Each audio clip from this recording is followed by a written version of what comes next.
Welcome to the Cost of Everything podcast. This week is all about price. I talked to Douglas T. Hicks, a pioneer in the use of activity-based costing for pricing. Doug talks about the difference between cost and price, how to set your price, and the importance of the model in costing. Douglas is a speaker, educator, and president of D.T. Hicks Co. He's an expert in activity-based costing. He's also the author of several books. His newest one, Profitable Expectations, is a novel all about cost, but in a storytelling form.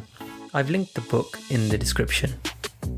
So in this part of the show, I cover some important terms that are used throughout this episode so that you don't have to spend half an hour on Wikipedia going down a rabbit hole where eventually you start looking at maps of 18th century rural Lincolnshire. Cost and price are often used interchangeably, however they are different. Cost is the total expense incurred when making a product or delivering a particular service. When sold, the price is what someone then pays for the product or the compensation given for a particular service.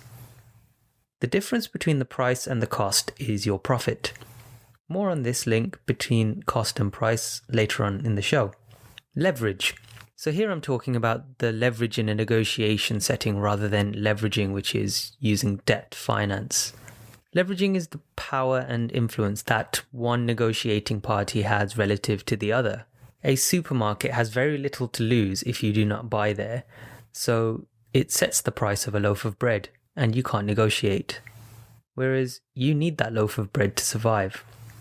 In a future episode, I will get into the specifics of leverage and how understanding your cost position and the other party's position can be beneficial when getting to an agreement. Looking forward to having guests on the show to discuss that. Cost modeling. Let's keep it simple. Cost models are a simplification of the real world to understand the cost of a product or a project. These can be simple equations or functions. They can also be very complex mathematical algorithms. They might take into account specific tasks performed to produce a product, the cost of labor, equipment. There are specific examples such as activity-based cost modeling. But essentially, cost models try to measure and quantify the likely time, effort, and of course cost of the product or project. Like all models, cost models simplify the real world to produce insights on the likely future costs. Their accuracy is dependent on lots of different factors. Again, a future show will cover the accuracy of cost models. Look out for that. So let's get into this. In my interview with Doug, I started off with a question about cost and price. Sometimes these are used interchangeably, as I've discussed already, but what I wanted to find out was whether price is based on the cost to make the product or to produce this service in the first place. My view is that there is no direct link between cost and price, particularly for individual transactions. The market basically determines price. The function of cost is fundamentally to determine whether the supplier wants to play the game at the market price. Now, it gets a little more cloudy when there is no market price because it's a special product. So you can't go out and see what the market price is. So what suppliers would then do would be roll up their cost, their estimated cost, add the margin they think they need to make a profit, and then throw that out and fish for the market price, and hoping that if they catch a fish with that market price, it'll be a profitable job. In some cases, it'll be higher than the market. They won't get the job. Their cost had nothing to do with the price. If they're lower than the market, they have a greater likelihood to get the job. But it was, again, their cost didn't have to do with the price. They might have got the job at a higher price. They were just fishing for an adequate price based on their cost structure so that they would hit the market price at a profitable level. So the market decides the price. But if you have a new product, the idea is not to roll up your costs so that you can price a percentage above to make a profit. Because you might not have the right price for the market and you might either overprice or underprice. Where does cost come into the picture then? Now, where cost comes into play is when you go to the next stage, where you start negotiating after you've gone through this process. And so cost becomes sort of the language of negotiation. But when you think about it, if a buyer says, hey, listen, your cost is too high, you need to bring it down. We've got some ways you can bring it down and pass it along to us. And you're already the low bidder. What incentive is there really for you to reduce your price? The cost had nothing to do with it. What needs to happen, or what usually happens, is that's just the language that's used. What the buyer does is uses other forms of leverage to build on that language. The fact that you only got two customers and one of them's us. Give us a break, or we might cut you out. It might be that you know, as a buyer, how anxious the customer is to get this job. And so you can use that leverage, just like here in America, where a baseball pitcher, when he knows the batter wants to hit a home run, he changes speeds and throws it really slow and gets him to fall on his face trying to hit it because he anticipates how anxious the batter is. Well, a buyer can do the same thing. The guy really wants this job. You can use that language of cost to help justify them doing that. And then in the worst case, the customer actually, or the supplier, sits there and still wants to be able to justify to themselves that at the lower price they're selling it at a profit. And so they'll go and they'll dink around with the numbers, put in improvements that maybe they can't actually make, come out with a adequate margin at the lower price and sell the job, and then can't figure out why they can't make any money once they get it. So again, cost and price have an indirect relationship, but it's not a direct relationship. So they are related, cost and price, but it's not like they are directly influenced by each other. But if you want to understand your position in negotiation, your leverage, or even understand the position of your supplier or customer, cost is the language of negotiation. How about a new product? Again, with a new product, as a supplier of it, you basically need to understand what price you need for it to meet your targets. That doesn't mean that's going to be the price. And you have to understand that. But it's important to be able to understand that.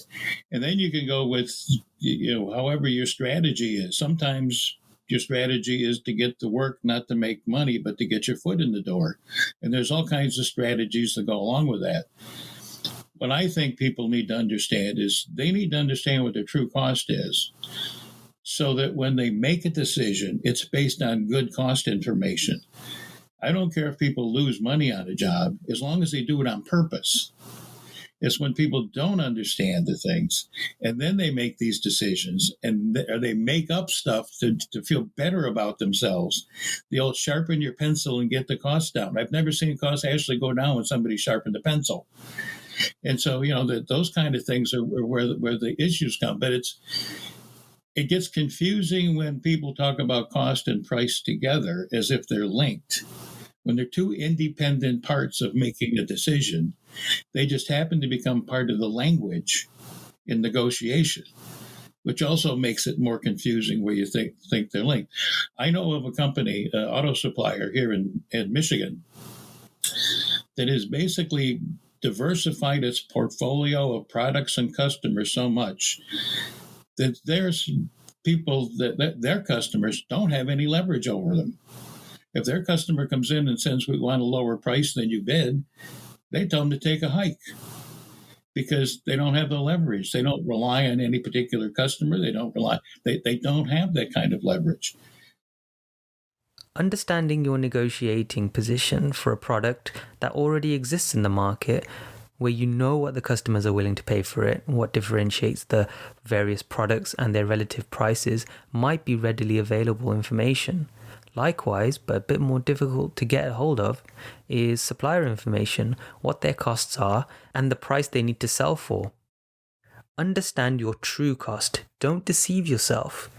Make sure you really understand the costs you are incurring. But from there, it's all about your strategy. Are you selling to make a profit? Or are you selling to get into the market? So you're not necessarily intending on making a profit yet, but to gain market share. This will start to help you understand what price you might be able to set. But it's only a starting point, which means you need to understand the scenarios and to model these. Okay, a quick break now before we get back into the second half of the interview with Doug. Please rate the podcast and make sure you're subscribed so you get notified when a new episode is out.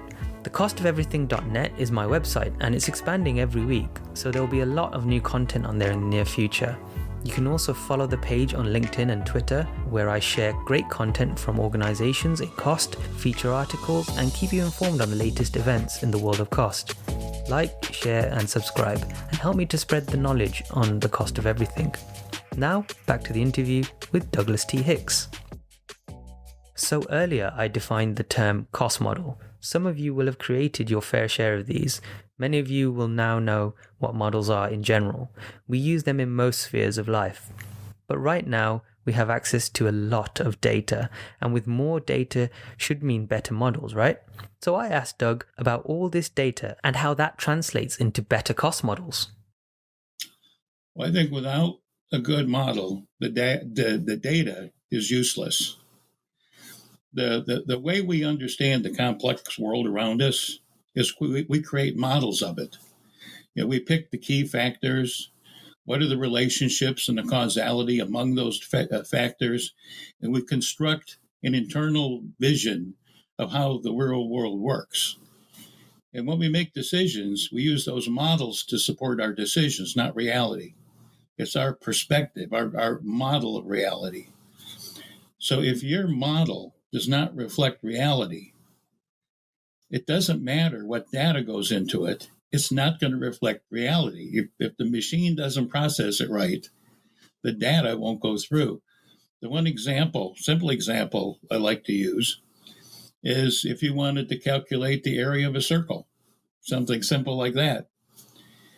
And I think everybody agrees that the two factors are pi and the radius of the circle. So if you get a laser measurer and figure out precisely the radius of the circle, and you calculate pi out to 42 decimals, and you plug it into the formula 2 pi r, you're not going to get the area of a circle.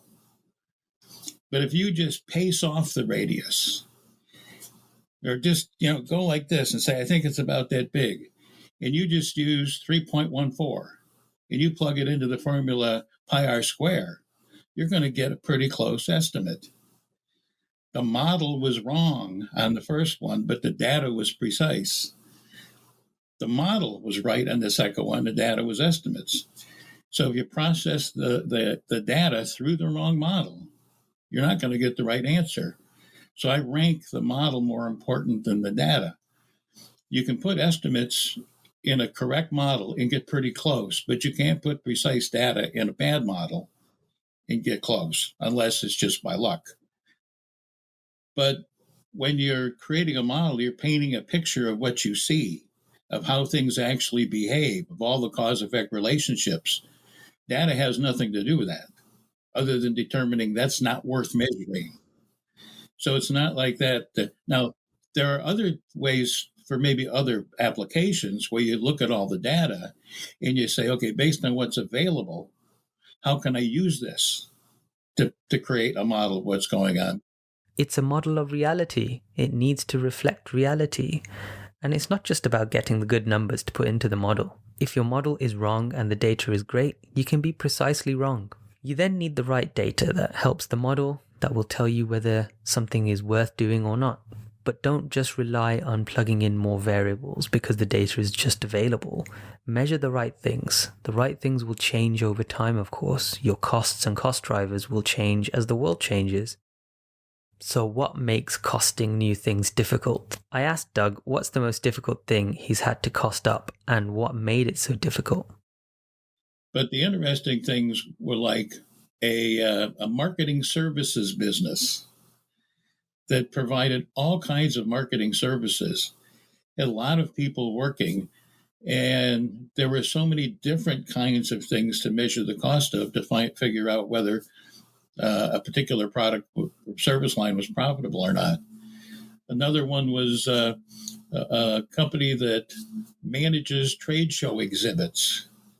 So you've got exhibits that you store. You then have to refurbish. You got the contractors at various sites around the country as they move from place to place.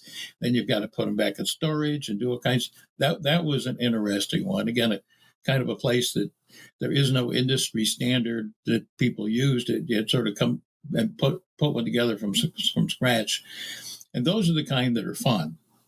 That you have to apply principles to a unique situation and use the whole idea of causality, which is the key to good modeling, and come up with something that fits those kind of circumstances. I've begun to realize that this isn't all as complicated as I thought it would be. It's reason, logic, and understanding causality, and you don't have to go and create some massive computer program necessarily to do all of it. The way I've always liked to talk about it is that costing is more brainware than it is software and hardware. And it goes back to the model.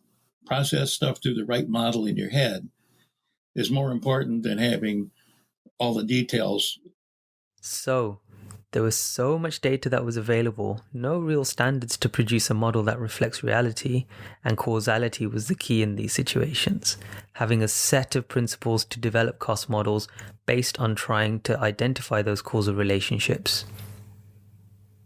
And a final comment on the importance of being knowledgeable about cost in a negotiation from Doug.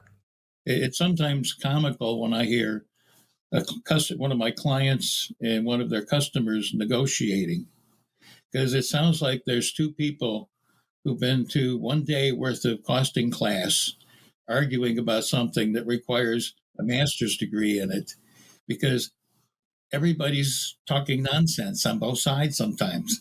The language of cost is something that needs to be learned on all sides so that we can have a basis for making these decisions, a common language, and to discuss points beyond bookkeeping.